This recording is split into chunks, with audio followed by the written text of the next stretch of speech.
I'm at Kenny house. That's a man's lie. A woman's lie is like, it's your baby.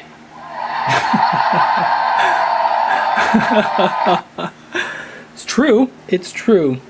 Now this is a video response to AaronK1994's video regarding the stolen body theory, and I literally can't believe I'm making this response on a Friday night when I should be out with my friends. But I've heard this apologists use these points so often that I just had to make this video. And you know, Aaron starts out with the statement, "The idea of the stolen body is highly improbable."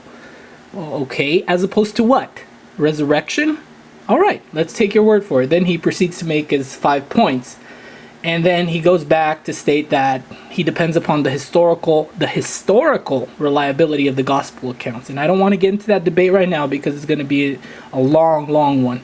Now keep in mind that even if all the apologists say is correct, we still have to take the gospel's words for it. And in this passage, you have to take Matthew's word for it. The same Matthew who mangles and misquotes several Old Testament passages to interpret them as prophecies, and the same Matthew whose genealogies are fanciful to say the least. Now, the resurrection is a complex theory that can be approached from so many angles, but I'm just responding to the stolen body theory. And I was following the comments to his video, and in my initial video that I scrapped, I had a response regarding the guards and why would the chiefly priests seek to kill Jesus, but that went over the 10-minute limit. So I'll just focus in on 2 questions and then offer my hypothesis. Now, Aaron K asks, who would have the motive to steal the body? Who would have the opportunity to steal the body? In my view, the women. In both Mark and Luke, the women go unafraid to the tomb. And they do this because in Judaism, there's no embalming period.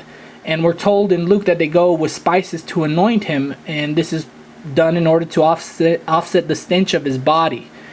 Now, and along the way, the women wonder about how they're going to roll the stone away. Now, then we're told that in Mark that an earthquake occurred and the stone was rolled away and no guards were present.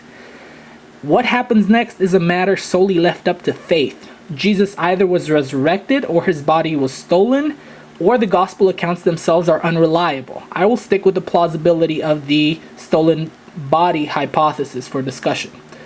Now, what we do know is that the women left the tomb, said nothing to themselves, and were afraid. We're also told in Matthew that the clothing was neatly folded.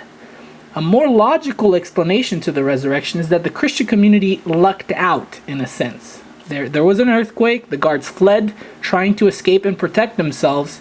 The stone rolled away as a result, and the women came in and saw the body inside. They took the body, did something with it, likely placed it in a nearby tomb, after which they ran back to the disciples. The piece of evidence of the clothes being neatly folded points to their calling card, in my view. Now, what motive did the women have in doing this and lying to the disciples? I think there's actually a strong motive from the women's perspective. And that is based upon that the women liked their position in the Christian community and wanted it to continue. One of the reasons apologists use to say that the gospel narratives are reliable is the argument from embarrassment, given that the news of the resurrection were brought by the women and that they wouldn't have been included in because they're women and in their society they were not reliable. That's very convenient, but it overlooks a glaring point. Women in first century Christianity, while not being considered the social equals of men like they are today, were considered the spiritual equals of men in the Christian community. Jesus preached to women as well as men. He forgave sins to both genders. We have numerous narratives.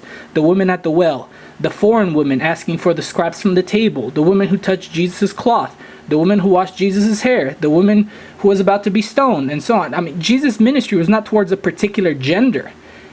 And especially to a woman, this was radical, this was revolutionary.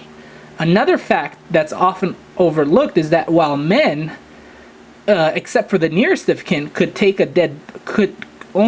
not take a dead body, women were exempted from this Mosaic rule. The third day ritual of coming to touch a dead body was common among women. Now, apologists say that There were no potential suspects who had motive over opportunity. Well, let's look at the women. Everybody always discounts the women. They were the first ones at the tomb, and they were the ones that broke the news to the disciples. So what motive would they have? I would say that the primary one is of maintaining the fledgling Christian community together. It was a society where they found refuge from prostitution, from judgment, from mistreatment, and they were treated as people worthy of value and love. And we're also told in Acts that, I mean, they had everything in common. They had a safety net. So a second possible motive is that they were invested in this community, which was on the verge of breaking apart and wanted to lift the spirits of the other. Now, the Gospels tell us that the women were the only ones who claimed to see Jesus' physical body and touch it. The disciples and the travelers to Emmaus never touched him, but saw his image. The same Jesus that randomly appeared and disappeared like they do in Star Trek. So this implies that these encounters with Jesus were visions, not physical encounters. Even Thomas's encounter with Jesus is inconclusive as to whether Thomas actually touched Jesus' wounds. Now, how could the disciples believe in a physical resurrection and see visions of Jesus without actually seeing his physical body? There are multiple scientific studies that show how after a traumatic loss, a person will often have visions of the dearly departed as a way of coping with the trauma, including ones of seeing their physical body. To the rationalist, it's the body's way of dealing with such traumatic loss. Now, if this were true, if my theory is true, it would still allow for the rest of the disciples to retain their belief in a physical resurrection and die for a sincere belief while not actually seeing a physical body. Now, granted, this is my own theory, and if I am to see this story from a rational perspective and not a faith-based one. Now, I have worked with detectives and investigators, and this thesis seems to make more sense to people who aren't committed to either side of the debate. And in my opinion, it would stand up in court a lot better as compared to the alternative. Unless you believe in magic handkerchiefs which heal people on command as mentioned in Acts. Now, Seen and Unseen has stated that the supernatural explanation should be used as a last resort. And that's an important idea to keep in mind, and I hope you enjoyed my 2 cents on this issue. But keep in mind, this isn't just a normal story. As Nike put it, impossible is nothing, especially when it comes to Jesus Christ.